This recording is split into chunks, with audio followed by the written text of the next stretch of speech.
Assalamualaikum warahmatullahi wabarakatuh. Bismillahirrahmanirrahim. Alhamdulillahirabbil alamin. Wa bihi nasta'inu ala umuri dunya waddin.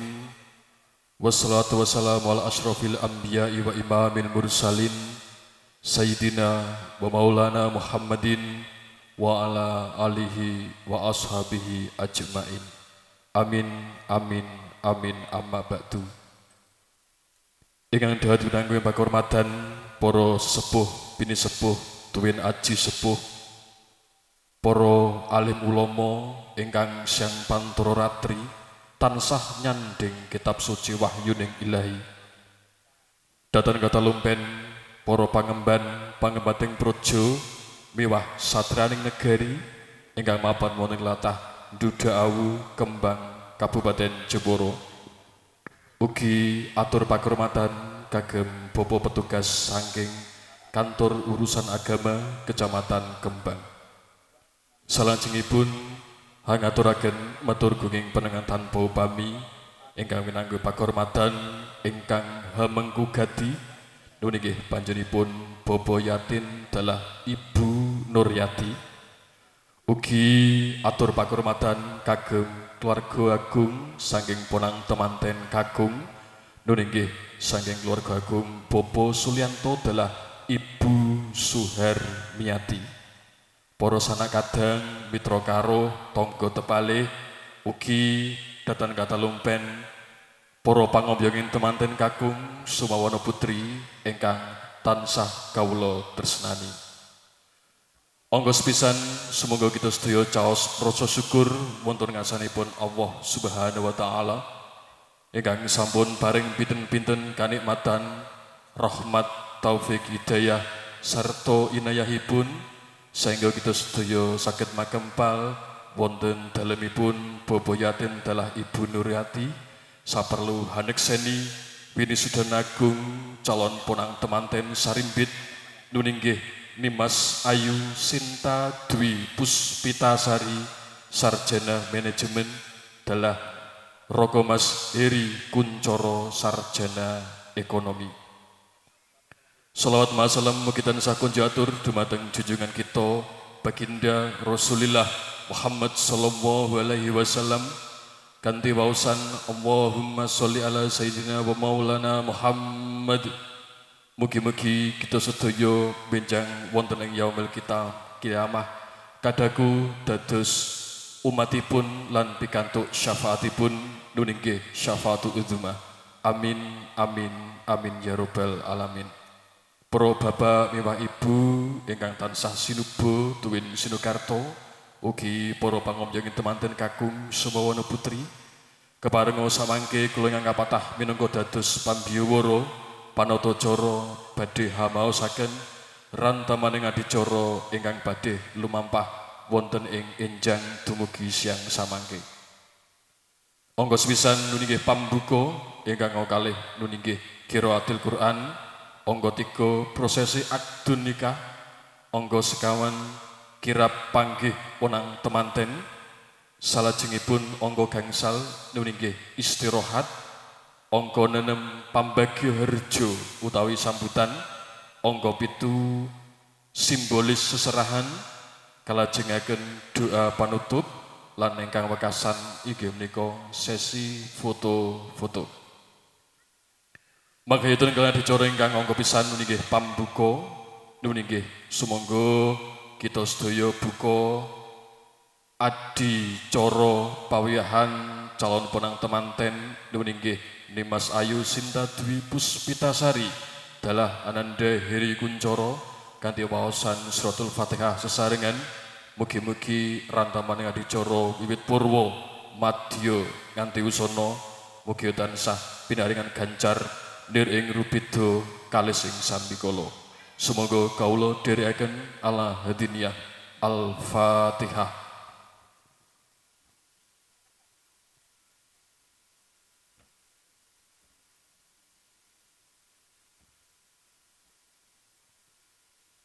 Matur sembah nuwun cadheng adicara ingkang kalih nuninggih qiraatul Quran ingkang samangke badhe kasaring dening panjenenganipun Bapak Ustadz Muhtadi. Dumateng panjenenganipun wekdal sakcekapipun kawula aturaken sumangga. A'udzu billahi minasy syaithanir rajim.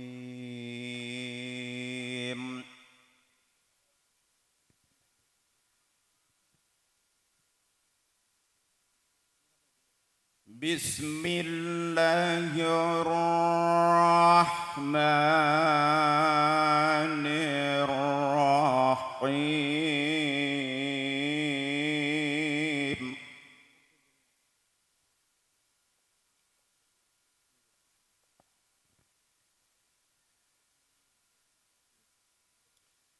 Wa min ayatihi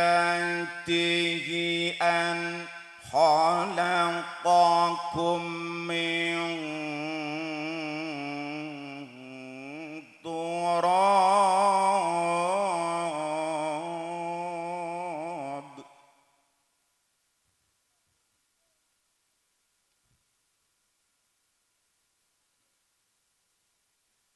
wa min ayatihi an khalaqakum min turab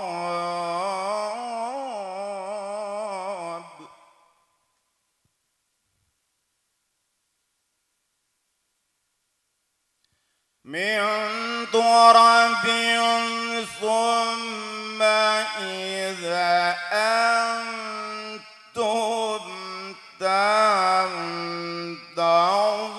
تنتظرون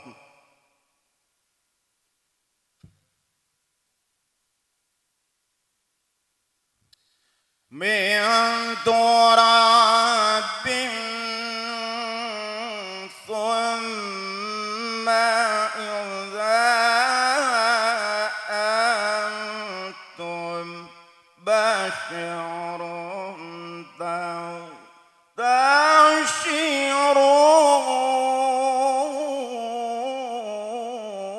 تنتشرون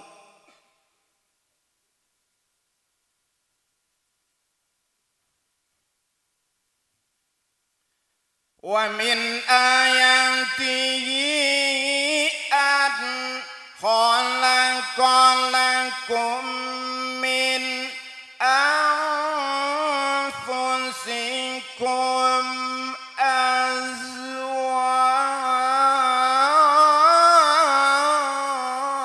أزواجا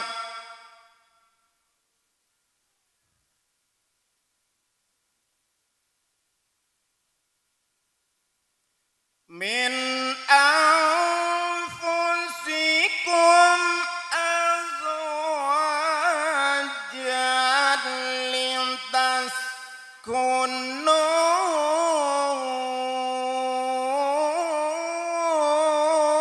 لتسكنوا إليها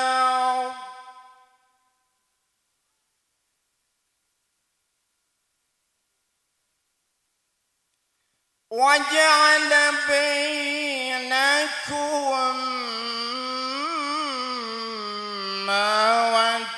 مودة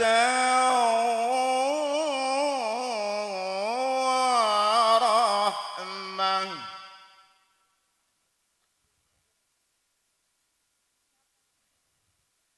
إن في ذلك لآيات لقوم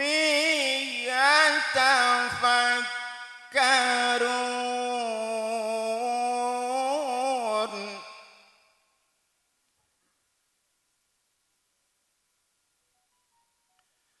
ومن آياته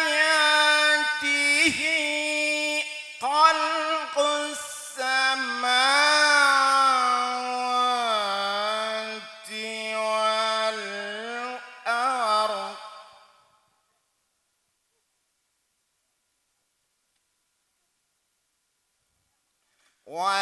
والأرض واختلاف وألوانكم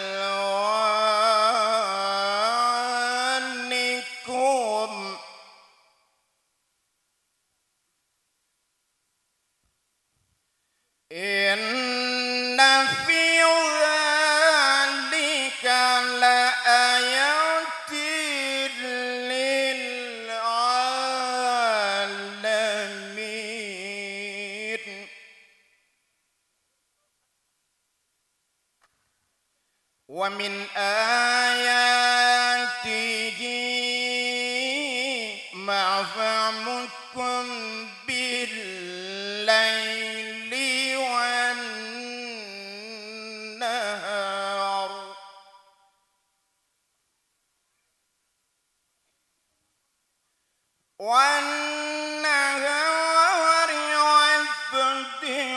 وابتغاؤكم من فضله إن في ذلك لآيات لقوم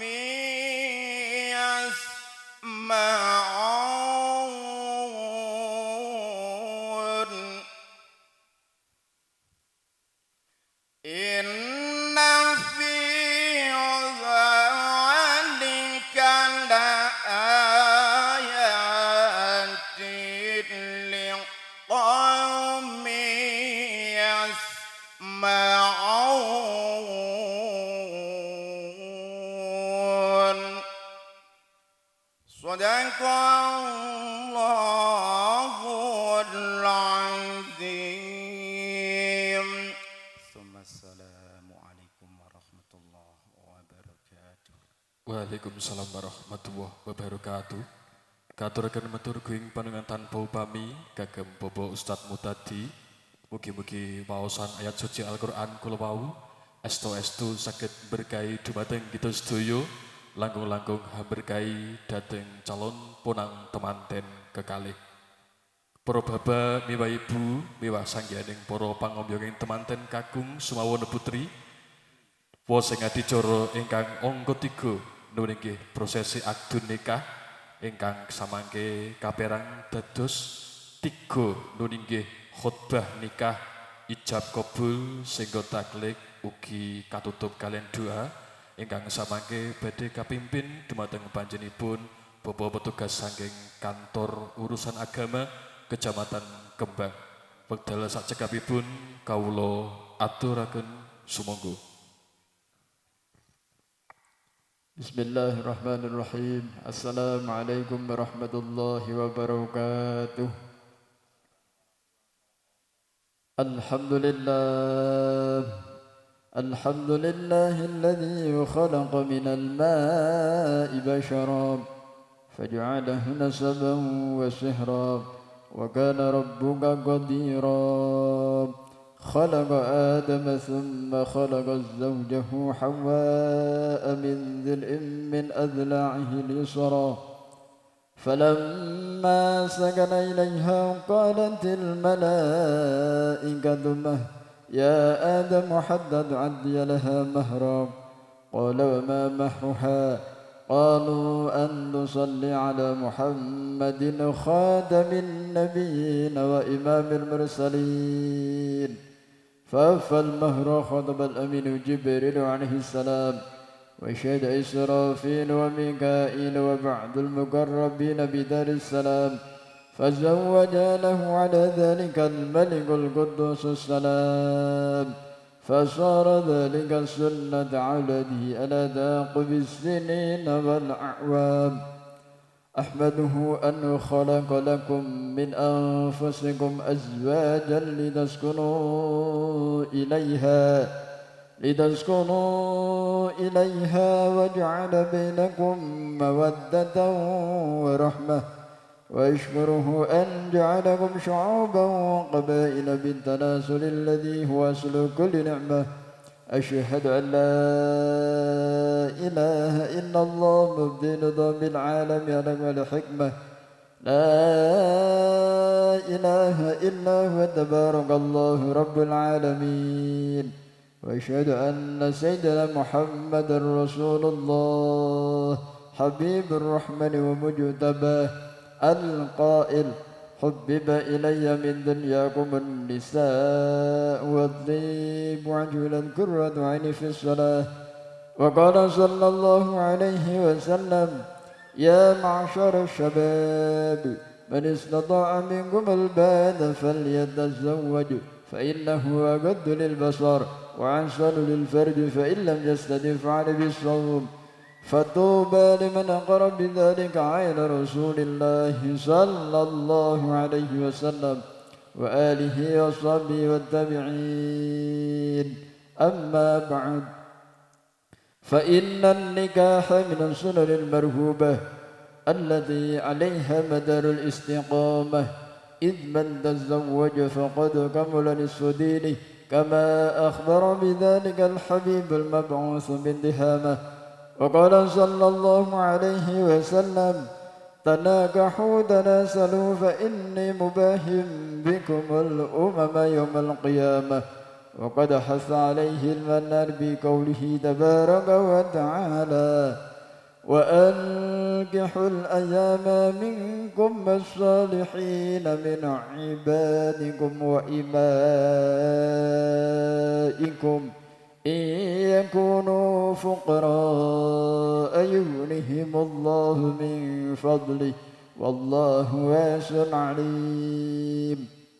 وهذا عقد مبارك ميمون واجتمال لحصول خير يكون إن شاء الله الذي إذا أراد شيئا أن يكون له كن فيكون.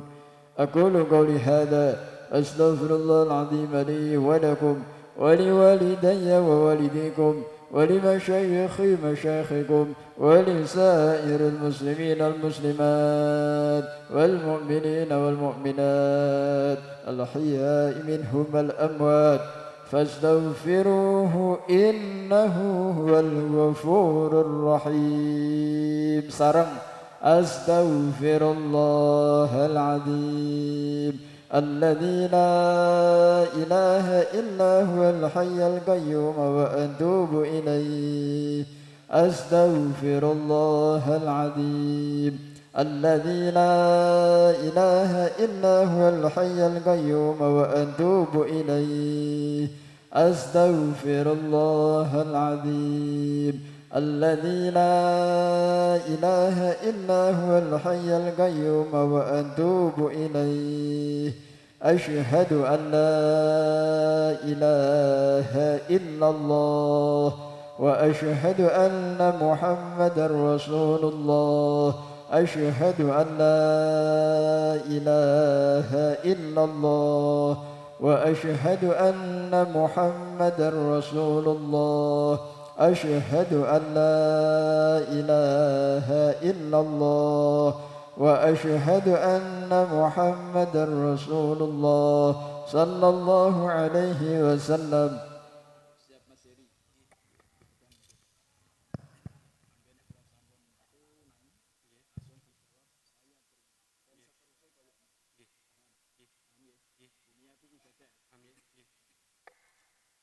بسم الله الرحمن الرحيم. الحمد لله رب العالمين والصلاة والسلام على أشرف الأنبياء والمرسلين سيدنا ومولانا محمد وعلى آله وصحبه أجمعين. أما بعد، أوصيكم ونفسي بتقوى الله فقد فاز المتقون. يا أخي في الله Heri Kuncoro Ibn Baba Suliyanto أزوجك على ما أمر الله تعالى به من إمساك بمعروف أو تسريح بإحسان. وقال الله تعالى وعاشروهن بالمعروف. يا أخي في الله Heri Kuncoro Ibn Baba Suliyanto أنكحتك وزوجتك مخطوبتك Sinta Dwi Puspitasari binta Bapak Yatin بولي أبيها الذي قد وكلني بمari fulus 2.752.600 rupiah halan. Saudara Heri Kuncoro bin Bapak Sulianto, saya nikahkan dan saya kawinkan Sinta Dwi Puspitasari binti Bapak Yatin kepada engkau dengan wali ayah kandungnya yang telah mewakilkan kepada saya dengan mas kawin uang 2.752.600 rupiah dibayar tunai. Saya terima nikah dan kawinnya Sinta Dwi Puspitasari binti Bapak Yatin dengan mas kawin tersebut dibayar tunai. Sah. Alhamdulillahirabbil alamin. Barakallahu laka wa baraka alayka wa jama'a bainakuma fi khair. Bismillahirrahmanirrahim. Alhamdulillahirabbil alamin. Hamdan syakirin, hamdan naimin, hamdan yafi ni'amahu wa yukafi'u mazidah. Ya Rabbana lakal hamdu kama yanbaghi li jalalika wajhikal karimi wa 'azimi sultanik.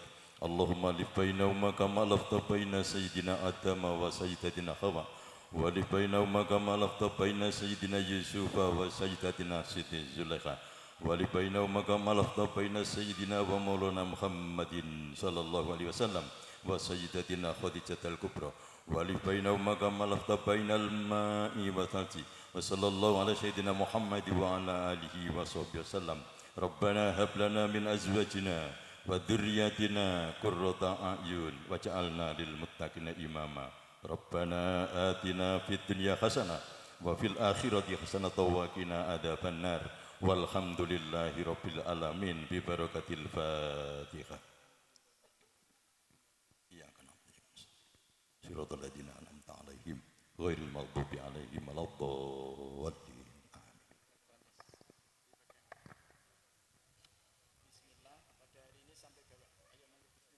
Bismillahirrahmanirrahim. Pada hari ini, Rabu 27 Mei 2026, saya Heri Kuncoro bin Bapak Sulianto berjanji dengan sungguh-sungguh hati bahwa saya akan menggauli istri saya bernama Sinta Dwi Puspitasari binti Bapak Yatin dengan baik, muasyarah bil ma'ruf menurut ajaran Islam. Kepada istri saya tersebut, saya menyatakan sigat taklik sebagai berikut. Apabila saya 1. Meninggalkan istri saya selama 2 tahun berturut-turut.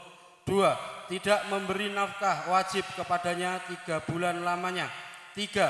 Menyakiti badan atau jasmani istri saya. 4. Membiarkan tidak memperdulikan istri saya selama 6 bulan atau lebih. Dan karena perbuatan saya tersebut, istri saya tidak ridho dan mengajukan gugatan kepada pengadilan agama, maka apabila gugatannya diterima oleh pengadilan tersebut, kemudian istri saya membayar Rp10.000 sebagai iwat kepada saya, jatuhlah talak saya 1 kepadanya. Kepada pengadilan agama, saya memberikan kuasa untuk menerima uang iwat tersebut dan menyerahkannya kepada Badan Amil Zakat Nasional untuk keperluan ibadah sosial. Jepara 27 Mei 2026. Suami Heri Kuncoro.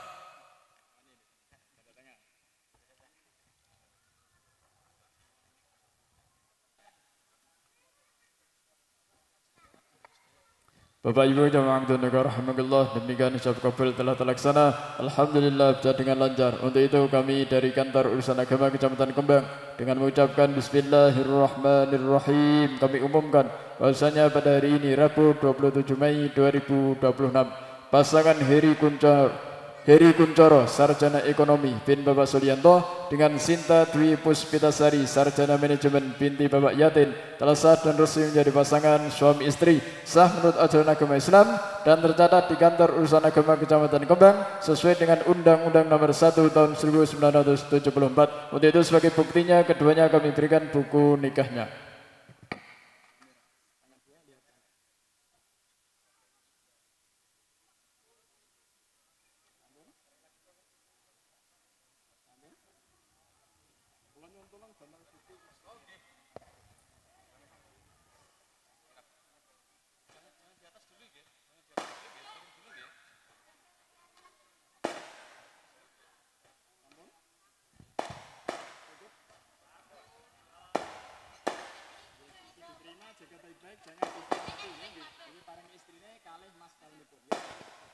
Bapak Ibu jamaah negara rahmatullah, demikian prosesi telah selesai. Kami dari Kantor Urusan Agama Kecamatan Kembang mengucapkan selamat menuju baru dan mudah-mudahan jadi keluarga yang sakinah, mawaddah, warahmah fid dini wa dunya hatal akhirah. Amin Allahumma.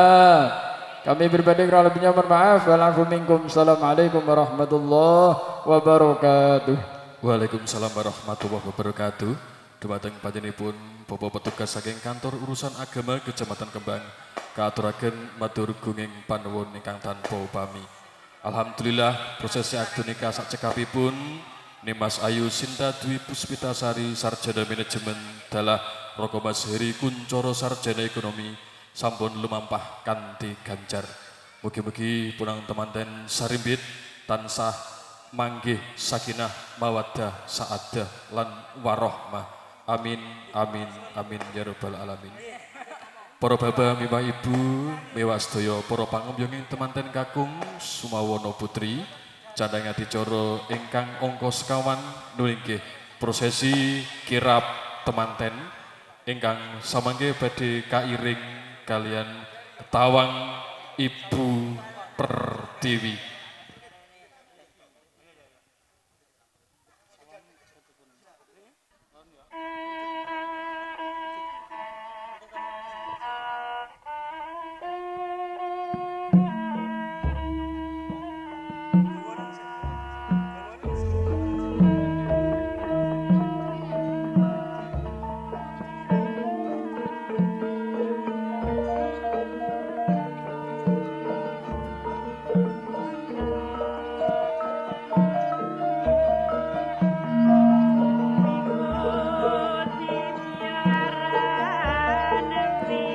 Dinarung soreng ketawang Ibu Pertiwi engkang munyo hangrangin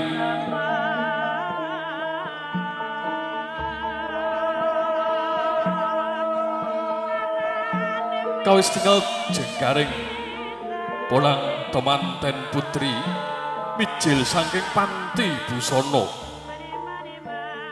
Panti ateges papan busana ageman.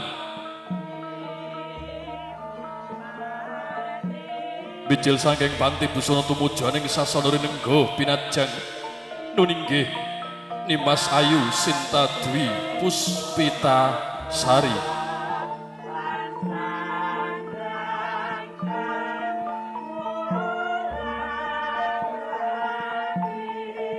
Kadharaken sanggya para pangembyong temanten putri sampun ngegla hangalela wonten madaning sasana Rinengga pinajang nuninggih praptane ponang temanten kakung. Ponang temanten kakung Roko Mas Heri Kuncoro Sarjana Ekonomi nyoto gagah pideksa sembada wirutama pengawak tejo hangringin sungsang. Pepanggihan wonten madaning sasana Rinengga pinajang kahayap sangga bedaya sarimpi manggung katanggung Joko paloro-loro ingkang sami hangampil upacaraning keprabon. Tuhu juru angadi sarera sampun hanya wektaken sanggening uba rampenipun upacara adat Widi Widyana ingkang samangke badhe kalampah wonten enjang samangke.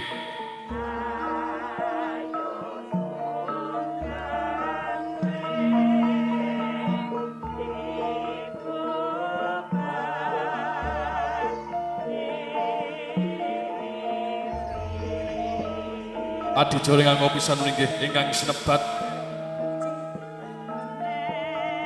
pepanggihan ponang temanten kekalih yayah mapan wonten madyaning kayewangan tinjo moyo ge lumarap arsa titi adicara abebalang gantal. Abebalang gantal mawi sarana suruh lamun denuluse jerupane lamun to ginigit tunggal rasane Gya sami kabalangaken sesarengan nggih ingkang mirestanan gondang kasih miwah gondang tutur Gya Hajawat Asto ponang temanten putri Sinta Dwi Puspitasari mring kagungira Heri Kuncoro yektos wujud labuh labetipun jejering garwa candhaing adicara ingkang hangga kalih nulinggih kang sinebat wiji dadi utawi kang winastan miyak antigo mawi sora wujudipun tigan samapta ponang temanten putri Sinta Dwi Puspitasari Gya mabuka hamari kelu mring ampean sukunira gengraka saknalika srawata ponang temanten putri brol miyak langse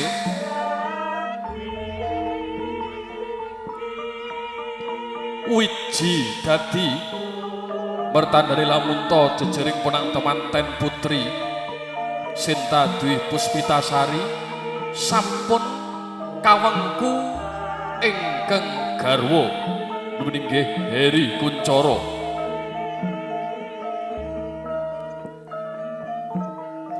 kabajotaken Ranupada hamiji ampianipun Kang Raka Purna adicara wiji dadi miwah Ranupada kalajengen nggih lantingan miyak sejajar ponang temanten kekalih Kakung Sumono Putri Sinta Dwi Puspitasari Heri Kuncoro candhaing adicara samangke nuninggih ingkang sinebat tata adicara sinduran sinduran mawi wujudipun kain abrit miwah pethak abang lan putih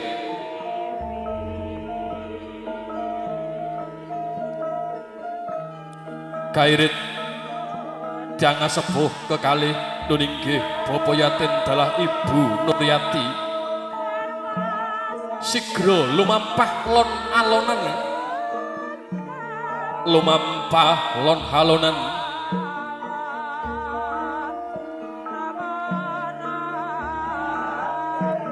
monggo werdi lamunta jangan sepuh kekalih tansah paring idi miwah pangestu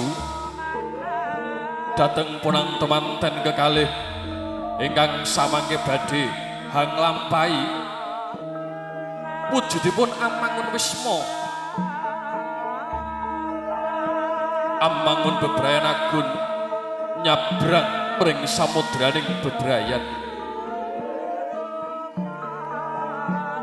purna adicara sinduran kalajengaken titi laksana adicara bobot timbang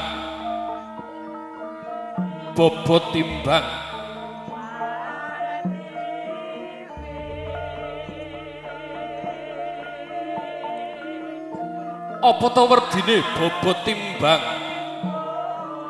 yekti ponang temanten kekalih Sinta Dwi Puspitasari miwah Heri Kuncoro anggenipun lenggahan padha abote ora bedak-bedake apa to kuwi putra pribadi apa to kuwi putra mantu yekti bakal karengkuh satataning bebrayan miwah kadaku dadi putra kang sejati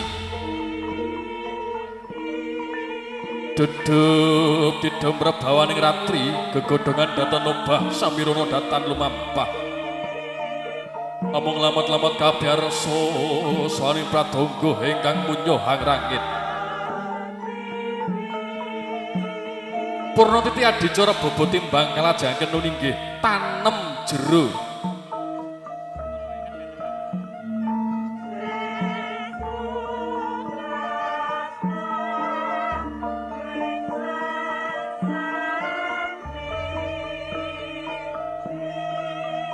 luput pisan kena pisan yen gampang luwih gampang yekti ingkang winastan katresnan datan bisa tinumbas mawi arta purna titi adicara bobot timbang miwah tanam jero kabacataken adicara kacar kucur kacur tuna sanak badhi sanak mawi wujudira kedele arta beras minangka pralamita jejering punang temanten kakung Heri Kuncara darbene kewajiban asong wujudipun brana arta mring punang temanten putri Sinta Dwi Puspitasari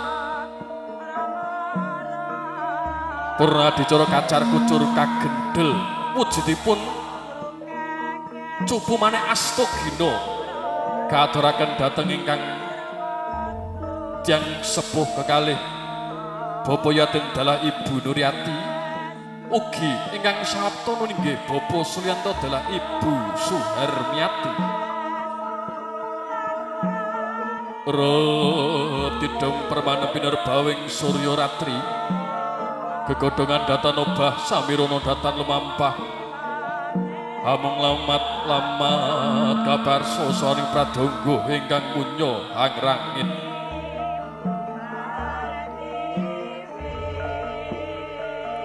purna titi adicara kacar kucur samangke kabacotaken dahar buga jenar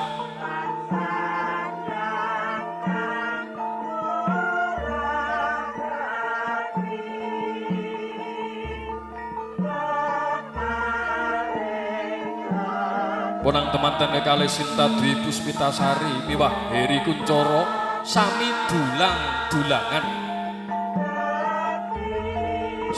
dulang-dulangan mertandani jejering punang temanten hayuwa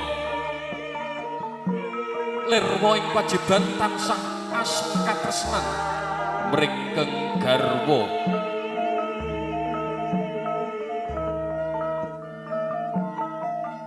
bajuting dulangan samangke wonten adicara nuninggih ingkang sinebut ngunjuk tirta wening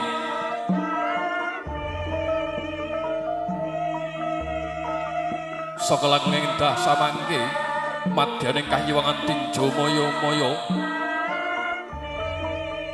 kalamuntel saking Mandarawa Gandharira punang temanten sarimbit Sinta Dwi Puspitasari miwah Heri Kuncara panyayah Sang Hyang Kamajaya miwah Sang Hyang Ratih ingkang hambabar katresnan sineksen Sangya Dewata Durandara Tridasa Wataknawa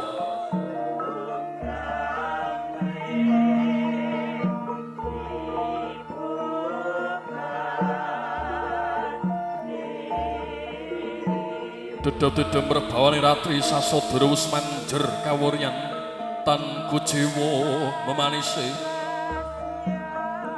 yektos endahing rembulan datan bisa hangungkuli sorot tejane punang temanten kekalih Sinta Dwi Puspitasari miwah Heri Kuncara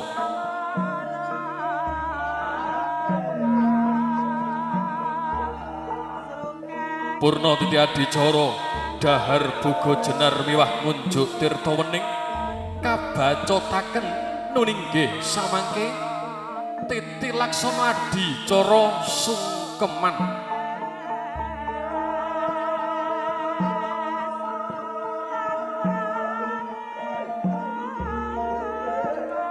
titi laksana adicara sungkeman samapta gadhe miwah sawega ing diri punang temanten kekalih lumampah lon-alonan tumuju pring tiyang asepuh kekalih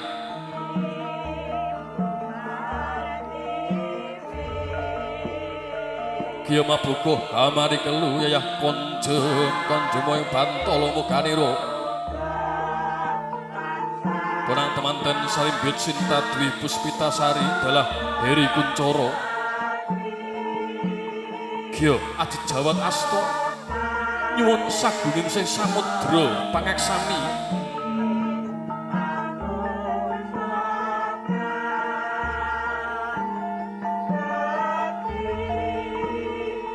nyuwun sing samudra pangaksami ugi nyuwun pangestu dumateng Dyang Sepuh kekalih anggenipun samangke ponang temanten badhe nyabrang samudyaning bebrayan hatut runtut pindha mimihamin tuna dadya keluarga kang sakinah mawaddah lan warahmah binaringan wujud golek kenconing kang bisa tata jalma minangka dadya jangkeping katresnan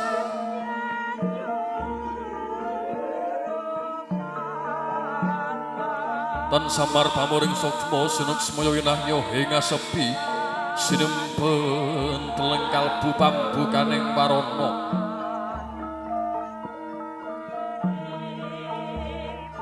yekta sampun kabuka wiwaraning sukma punang temanten kekalih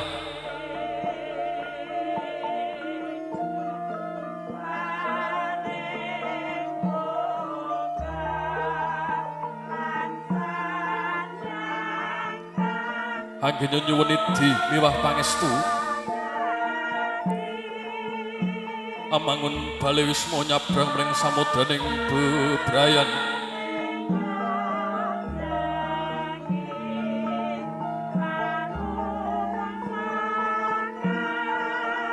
kawis tinggal penang temanten sarimbit lumampah lon halonen tumuju mring Dyang Sepuh kekalih nulinggih Bapa Sriyanto dalah Ibu Suhermiati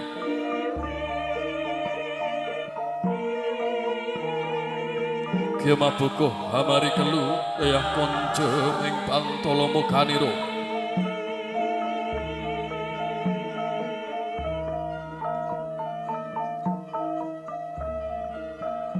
lamun to bisa ngucap sajroning wardaya aduh Bapa aduh biyung Sinta Dwi Puspitasari miwah Heri Kuncara ingkang duk nalika semana maksih wujud jabang bayi nganti timur saengga sring lenggang samangkin dungkap diwasa ingkang sampun kagula wentah kaliyan Dyang Sepuh kekalih Bapa biyung aku njaluk pangapura ya Bapa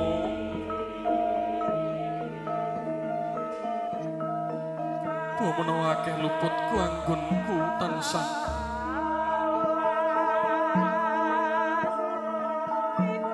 kelenggan samangkaku menengku kelawan genggarwa kang tak tresnani Heri Kuncara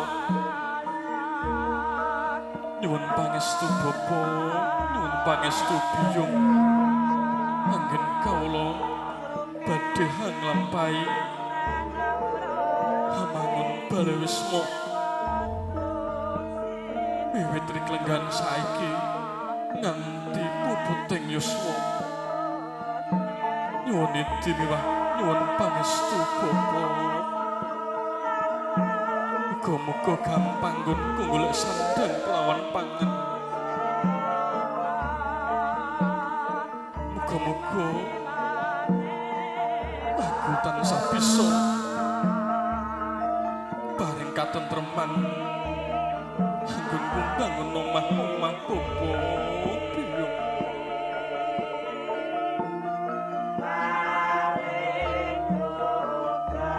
Sekelageng samangke prosesi titi adi coro sungkeman sampun mampakan gancar datan manggih saya rupit donir ing sambikala yekta samangke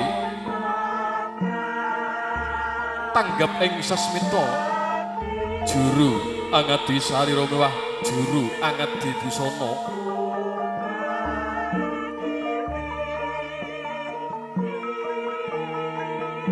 wekasaning adicara nggih ingkang sinebat foto keprabon.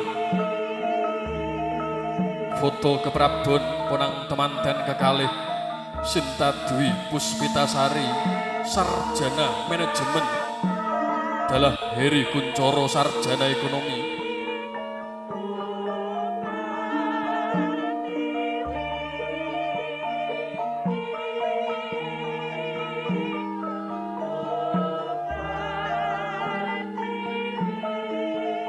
Hanglampahi foto keprabon foto kang sepuh kekalih inggih Bapa Yatin dalah Ibu Nuryati.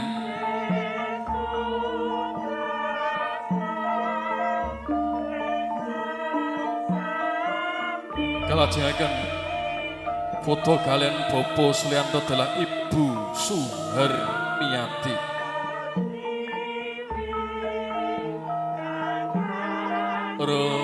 Bidang permanung pinerbawing Surya Ratri ngambar gandaning puspita punang temantan kekalih Sinta Dwi Puspitasari miwah Heri Kuncoro.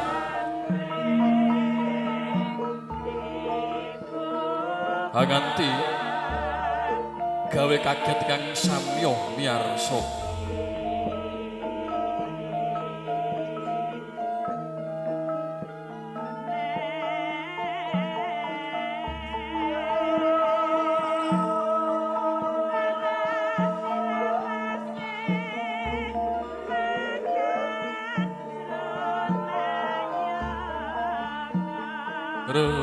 Bidem permanem pinerbawing Surya Ratri gegodhongan datan obah samirana datan lumampah nenggih samangke kapersaken sanggening para pangombanging temanten kakung Sumawana Putri Titi Laksana adicara foto keprabon hapetik citra punang temanten kekalih Sinta Dwi Puspitasari sarjana manajemen dalah Heri Kuncoro sarjana ekonomi.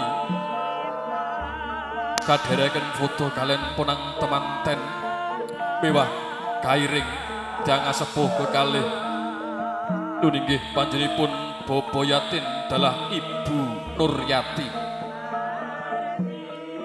Ingkang mijil saking tlatah Dudak Awu RT 3 RW 3 ugi saking keluarga agung Bapa Sulianto dalah Ibu Suharniati. Yekto samangke ugi mijil saking tlatah Dudak Awu RT 1 RW 3 Kecamatan Kembang Kabupaten Jepara.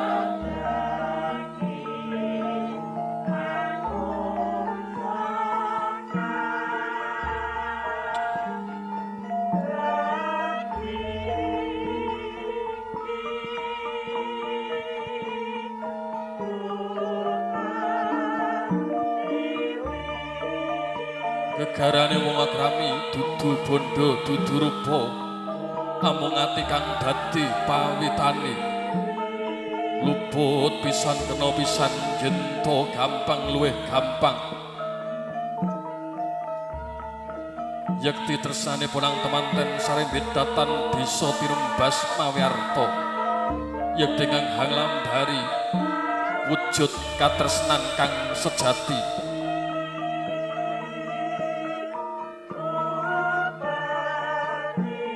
Sampun didonga miring ngasane Gusti Kang Maha Kawasa mugi-mugi punang temanten sarimbit Sinta Dwi Puspitasari dalah Heri Kuncoro tansah dadya punang temanten ingkang sakinah mawaddah saadah lan warohmah enggalo pinaringan wujudipun nugroho wujud golek kencana ingkang bisa tata jalma.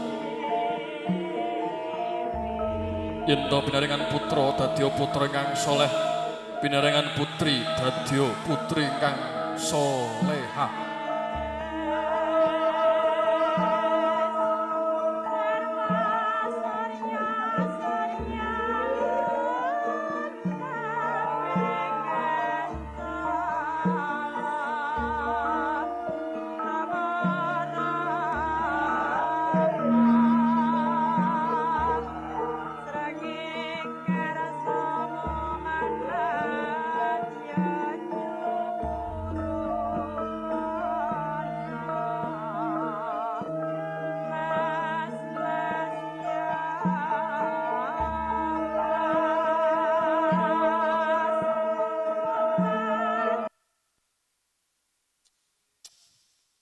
bapak, miwa ibu, miwa sanggening para pangombe temanten kakung sumawon putri, prosesi adicara kiraponang temanten kekalih nuninggih Ananda Heri Kuncoro Dalah Sinta Dwi Puspitasari sarjana manajemen sampun lemampah kanthi gancar datan manggih ing Rupido nir ing Sambi Kala. Matur sembah nuwun candhang adicara samangke nuninggih istirahat. Sabibaripun istirahat samangke wonten adicara nuninggih pambagioharja utawi sambutan atur pasrah miwah atur panampi saking keluarga agung punang temanten kakung ingkang samangke badhe kasaring dening panjenenganipun Bapak Ustadz Suherno pun dene atur panampi saking keluarga agung putri ingkang samangke badhe kasalirani dening panjenenganipun Bapak Ustadz Ahmad Fauzi. Bapak Ibu candhang adicara samangke nuninggih istirahat utawi istirahat sawetawis menika juru buga utawi kadang-kadang pramusaji Sinoman kepareng hanya ptakaken wujudipun dedaharan miwah unjukan dhateng para pangombyong temanten kakung Sumawana Putri sinambi sak mangke hanglaras wujudipun kadang-kadang saking Java campur sari musik ingkang badhe kapimpin dening panjenenganipun Bapak Dalang Ki Didik Purbo Carita. Matur sembah nuwun, kami persilakan kadang-kadang pramusaji.